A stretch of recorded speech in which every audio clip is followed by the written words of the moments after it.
অমর একুশের প্রথম প্রহরে এক ভিন্ন দৃশ্যের সাক্ষী হল কেন্দ্রীয় শহীদ মিনার। রাত ১২টা পেরোনোর পর প্রধানমন্ত্রী তারেক রহমান ভাষা শহীদদের প্রতি শ্রদ্ধা জানাতে উপস্থিত হন। রাষ্ট্রপতি মোহাম্মদ শাহাবুদ্দিন শ্রদ্ধা নিবেদন শেষে স্থান ত্যাগ করার পর প্রধানমন্ত্রী একাই বেদিতে উঠে পুষ্পস্তবক অর্পণ করেন। তবে এবার শুধু ফুল দেওয়া নয়, প্রথার বাইরে গিয়ে তিনি শহীদ মিনারের মূল বেদিতেই দাঁড়িয়ে পশ্চিমমুখী হয়ে হাত তুলে মোনাজাত করেন। ভাষা শহীদদের আত্মার মাগফিরাত কামনায় তার সেই প্রার্থনার দৃশ্য মুহূর্তেই ছড়িয়ে পড়ে সর্বত্র। বাংলাদেশের ইতিহাসে এর আগে কোনো সরকার প্রধানকে এভাবে শহীদ মিনারের বেদিতে দাঁড়িয়ে মোনাজাত করতে দেখা যায়নি, এমন মন্তব্য শোনা যায় বিভিন্ন মহলে।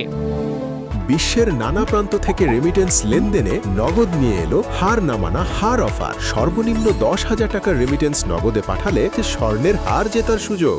শ্রদ্ধা নিবেদনের সময় প্রধানমন্ত্রীর সঙ্গে সরকারের ঊর্ধ্বতন কর্মকর্তা ও দলীয় নেতারাও উপস্থিত ছিলেন। কিছুক্ষণ নীরবতা পালন করে তারা ভাষা আন্দোলনের বীর শহীদদের আত্মত্যাগের প্রতি গভীর সম্মান জানান। পুরো প্রাঙ্গণে তখন শোক, গৌরব আর আবেগ মাখা পরিবেশ। প্রধানমন্ত্রীর পর শ্রদ্ধা জানান বিরোধী দলীয় নেতা ডা. শফিকুর রহমান। তিনিও বিরোধী দলীয় হুইপ ও অন্যান্য সংসদ সদস্যদের সঙ্গে সম্মিলিতভাবে দোয়া ও মোনাজাতে অংশ নেন। এটিও ছিল এক নতুন দৃষ্টান্ত।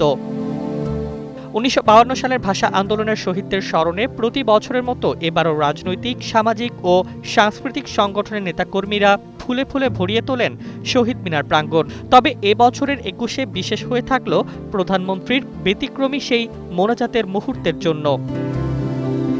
শ্রদ্ধা, বিনয় আর আধ্যাত্মিক আবেগে ভাষা শহীদদের স্মরণ, এমন উদ্যোগে প্রধানমন্ত্রী তারেক রহমান প্রশংসায় ভাসছেন সর্বত্র।